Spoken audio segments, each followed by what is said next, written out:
tutorial Nur Istiqomah. Kali ini saya akan menjelaskan apa sih itu kanji. Kanjiを勉強しましょう。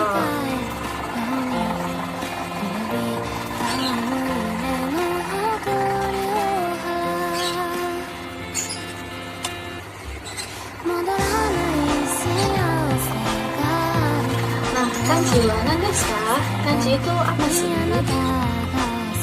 Kanji secara harfiah berarti aksara dari Han atau aksara Tionghoa yang digunakan dalam bahasa Jepang.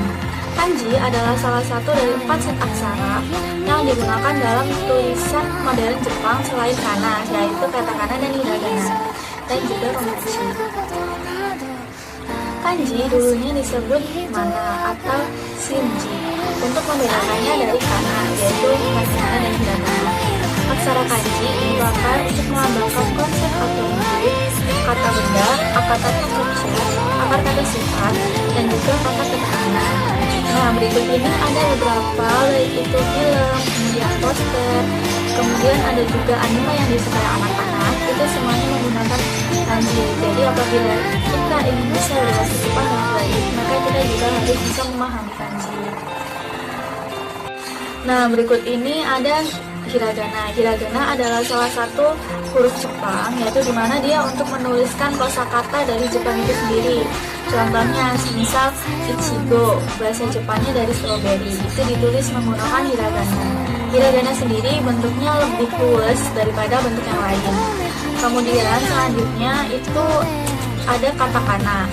Nah, katakana ini dia bentuknya lebih kaku dan lebih keras daripada hiragana dan digunakan untuk menuliskan kosakata asli. Nah, selanjutnya ini ada kanji. Nah, kanji adalah huruf yang digunakan oleh masyarakat Jepang sehari-harinya. Karena apabila hanya menggunakan katakana dan hiragana, maka tulisannya akan panjang dan juga tidak efisien.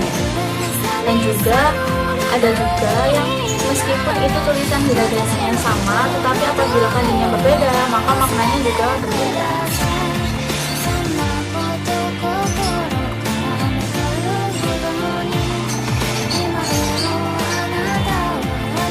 Nah, selanjutnya huruf kanji ini aslinya berasal dari Cina yang diperkenalkan ke negara Jepang pada abad ke-4 sampai ke abad ke-5.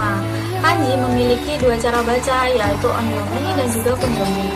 Onyomi adalah cara baca Cina, yaitu dimana dipakai apabila kanji bertemu dengan sesama kanji. Sedangkan kunyomi adalah cara baca asli Jepang, yaitu dipakai apabila kanji bertemu dengan hiragana. Nah, berikut ada beberapa perbedaan kanji dan juga hanzi. Yang pertama, itu ada cara baca. Cara baca kanji di Jepang itu berbeda dengan hanzi yang ada di bahasa Mandarin. Kemudian yang kedua, makna. Semisal kanji di Jepang bermakna A, belum tentu di bahasa Mandarin kanji tersebut juga bermakna A.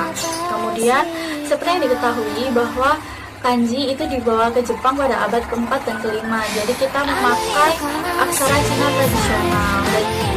Dan pastinya setiap periode kita juga pasti mengalami perubahan, terutama pada huruf kanji ini. Pasti juga mengalami perubahan dan tidak akan sama dengan huruf yang dibawakan dari Cina ke Jepang pada abad ke-4 dan juga abad ke-5.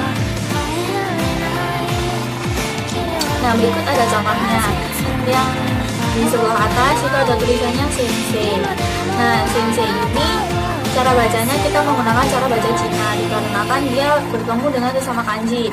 Kemudian yang selanjutnya ini ada bacanya suki yang artinya suka.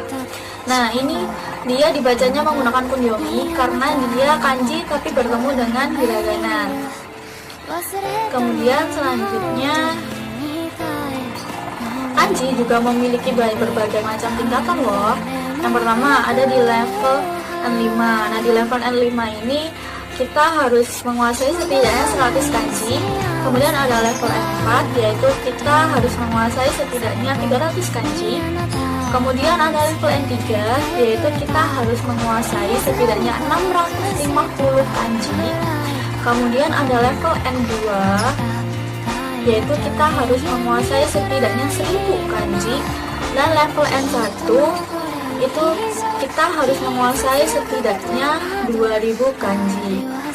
Nah, level ini digunakan oleh JLTPT untuk mengetahui seberapa pandaikah kita dalam bahasa Jepang. Nah, JLTBT sendiri ini adalah tes bahasa Jepang di mana dia akan memberikan kita sertifikat yang dapat kita gunakan untuk mengajukan berbagai macam hal. Nah, di JLTBT sendiri ada beberapa yang diajukan. Yang pertama ada Mojigoi. Mojigoi ini berupa kosakata, kemudian ada Chukai yaitu listening, kemudian ada Dokai yaitu membaca, dan juga Bunpo yaitu pola kalimat. Nah, kemudian semua level N ini bisa digunakan sesuai dengan kebutuhan. Yang N5 dan juga N4 bisa digunakan untuk masuk sekolah bahasa di Jepang. Kemudian N3 yaitu untuk melamar pekerjaan atau magang di Jepang. Kemudian untuk N2 yaitu sebagai persyaratan beasiswa atau melamar pekerjaan di Jepang. Dan juga N1 yaitu untuk digunakan kita apabila kita ingin bekerja di Jepang dan perusahaan Jepang yang ada di Indonesia.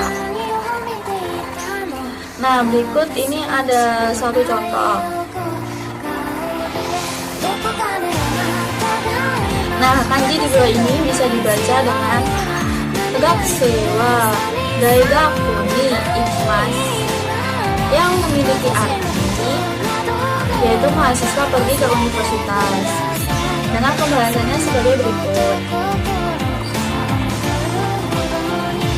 Yang pertama itu ada kanjinya belajar, dengan kunyominya matabu dan juga unyominya gaku, yang berarti study, learning, dan juga science.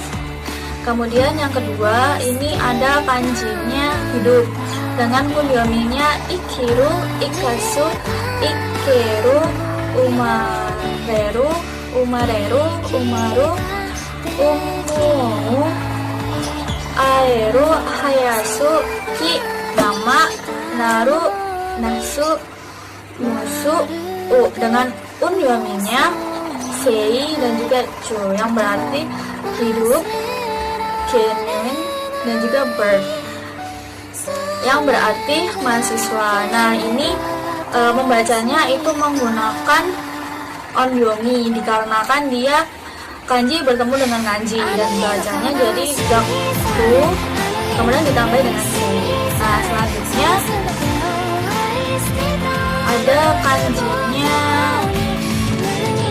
pergi, yang berarti going, journey, chariot, handuk, edge, line, flow, dan juga bend, dengan kunyominya iku, yuku, yuki, iki, oko, oko, nami, dengan onyominya ko, kyo, dan juga am. Nah, ini dibacanya menggunakan kunyomi dikarenakan dia kanji tetapi dia bertemu dengan hiragana, jadi bacanya ikimas, yang berarti pergi. Nah, berikut ada Retsu yang bisa teman-teman semua coba.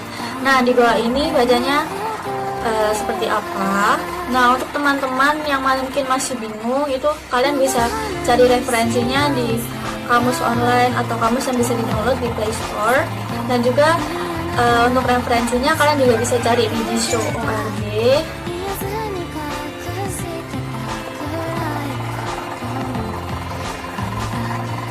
Baik, sekian presentasi dari saya. Mohon maaf apabila ada salah kata. Hai, arigatou gozaimasu.